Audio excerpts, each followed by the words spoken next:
Good morning students.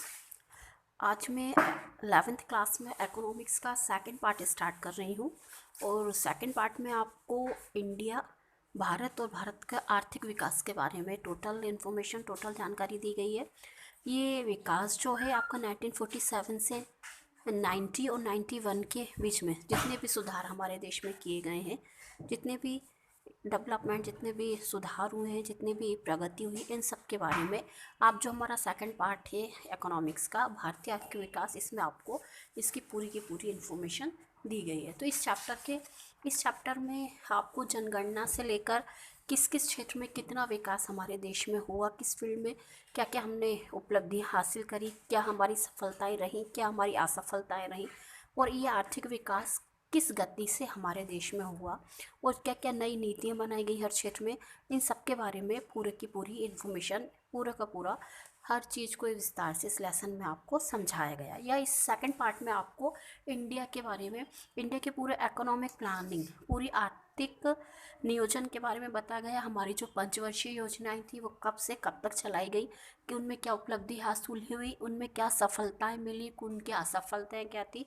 ये total information आपको दी गई है। इसके साथ ही दूसरे देशों के साथ भारत के जो हमारे पड़ोसी देश है, चाइना, पाकिस्तान, बांग्लादेश, श्रीलंका, इनके साथ हमारे संबंध किस तरह से रहे, ये सारी की सारी इन्फॉर्मेशन आपको इस लेसन में दी गई है। तो इस चैप्टर के जो मेन क्वेश्चन आंसर हैं, अच्छा, जैसे इस चैप्टर में आपको बताया गया है कि उपनिवेश शासनकाल में भारत देश के लोगों का मुख्य व्यवसाय क्या था।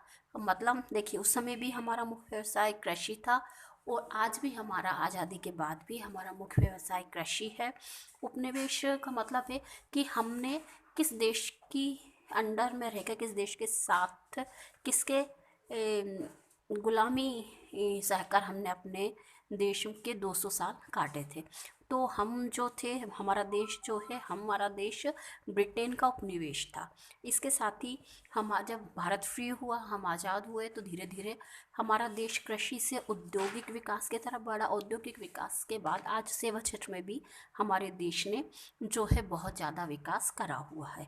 इसके साथ कृषि के क्षेत्र में जो वो बहुत ज़्यादा विकास हुआ। पहले जहाँ हम अपने खाद्यान्न की पूर्ति के लिए, अनाजों के उत्पादन के लिए दूसरे देशों से आयात करते थे, आज हमारे देश में इतनी आत्मनिर्भरता आ गई है कि हम सारा का सारा उत्पादन अपने देश के लोगों के लिए उत्पादित करने के साथ ही विदेशों में जो हमारे कई पड़ोसी देश हैं, उनको हम इसका निर्यात करते हैं। और ये हमारे देश में जो आशातीत वृद्धि हुई है कृषि उत्पादन के क्षेत्र में, स्पेशली गेहूं, वीट प्रोडक्शन के क्षेत्र में, उसमें सबसे ज़्यादा योगदान हरित क्रांति का है।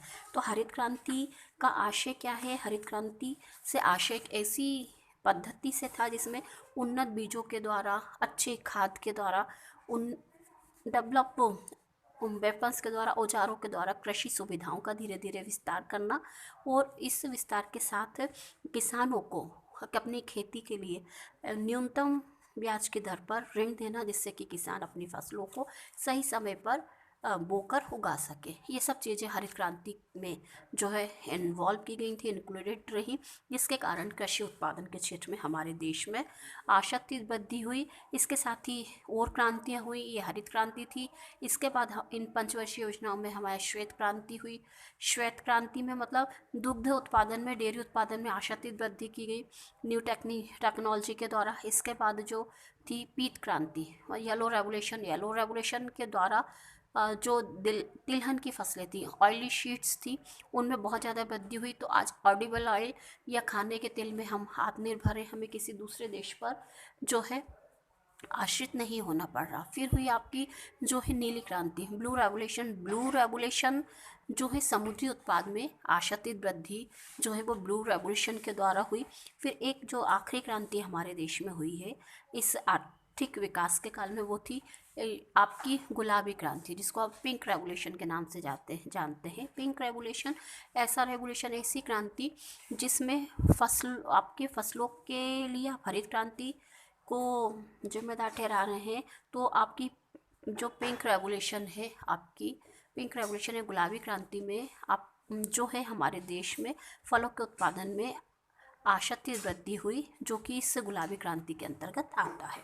अब इस लेसन में फर्स्ट क्वेश्चन आता है आपका, भारत में औपनिवेशिक शासन की आर्थिक नीतियों का केंद्र बिंदु क्या था, उन नीतियों में क्या प्रभाव हुए। देखिए, भारत में औपनिवेशिक शासन की आर्थिक नीतियों का केंद्र बिंदु हमारे ये मूल देश के आर्थिक हितों का संरक्षण। आज मैं आपको वन वर्ड के जो क्वेश्चंस के आंसर है वो मैं इस वीडियो के थ्रू आपको एक्सप्लेन करके सेंड करूंगी। फर्स्ट क्वेश्चन है, जनांकी संक्रमण के प्रथम से द्वितीय सोपान की ओर संक्रमण का विभाजन वर्ष कौन सा माना जाता है।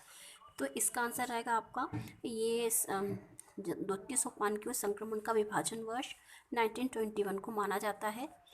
नेक्स्ट क्वेश्चन है, भारत में प्रथम सरकारी जनगणना किस वर्ष से हुई थी। ये प्रथम जनगणना हमारे देश में 1881 से स्टार्ट हुई है।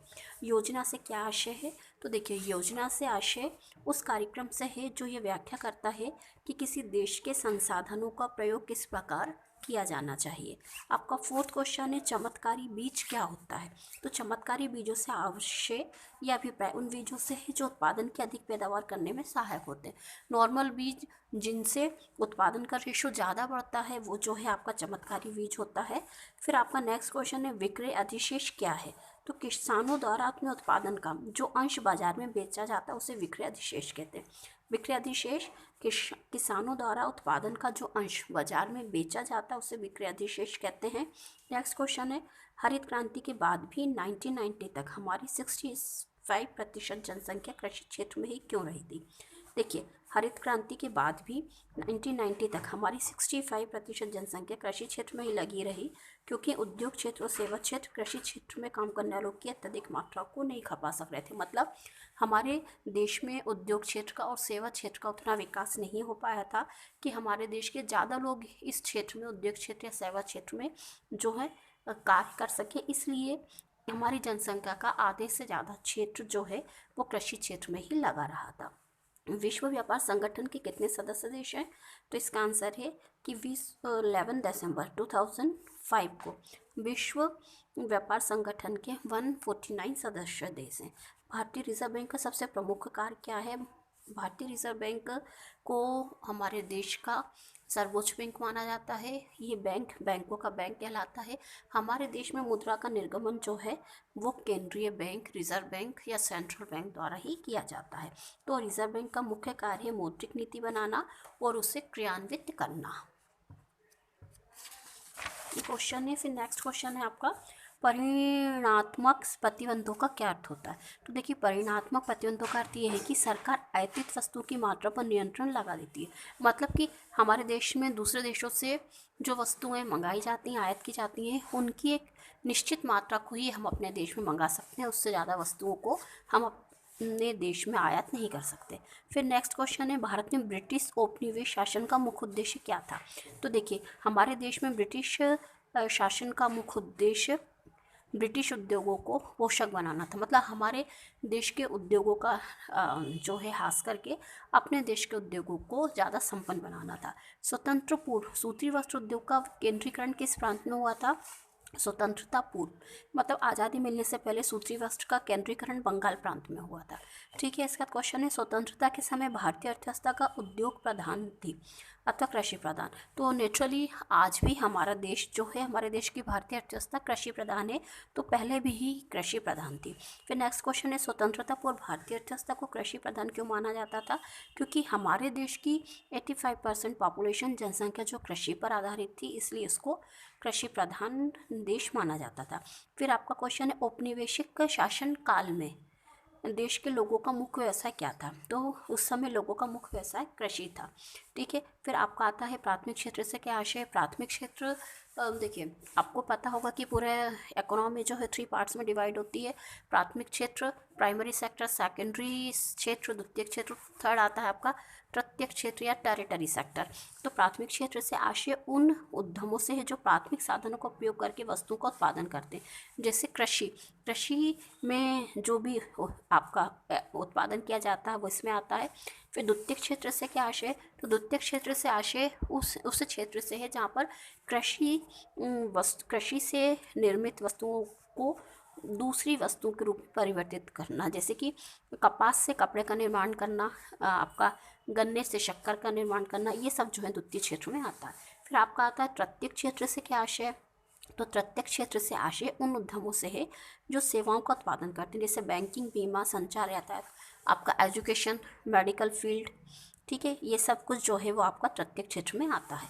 फिर ये स्वतंत्रता के समय राष्ट्रीय आय में प्राथमिक क्षेत्र का योगदान क्या था, मतलब कृषि का योगदान क्या था, तो ये आपका प्रतिशत था 58.7%।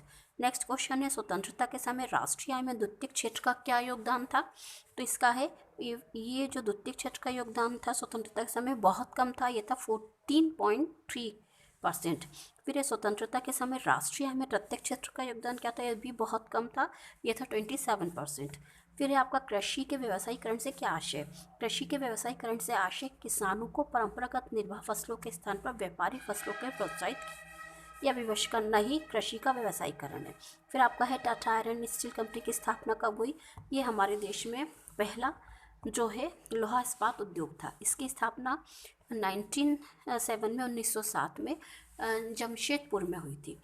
फिर आपका है पूंजीगत उद्योग से क्या आशय है, तो पूंजीगत उद्योग वे उद्योग होते हैं जो तात्कालिक उपयोग में काम आने वाली वस्तुओं के उत्पादन के लिए मशीनों और कलपुर्जों का निर्माण करते हैं। फिर स्वतंत्रता के समय भारत में साक्षरता दर कितनी थी, ये हमारे देश में साक्षरता दर बहुत कम थी और ये सिर्फ 16% थी।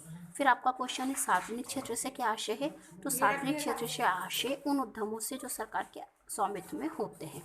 नेक्स्ट क्वेश्चन है सकल घरेलू उत्पाद से क्या आशय है, तो सकल घरेलू उत्पाद से आशय एक लेखा वर्ष में अर्थव्यवस्था में उत्पादित वस्तुओं और सेवाओं के मौद्रिक मूल्य से है। तो इस तरह से आज मैंने आपको 26 वन वर्ड के या 1 मार्क्स के क्वेश्चन जो हैं वो एक्सप्लेन कर रहे हैं। इनका पिक्चर मैं आपको सेंड कर रही हूँ व्हाट्सएप पे, तो आप ये क्वेश्चन आंसर जो है पूरे के पूरे कॉपी में नोट कर लीजिएगा।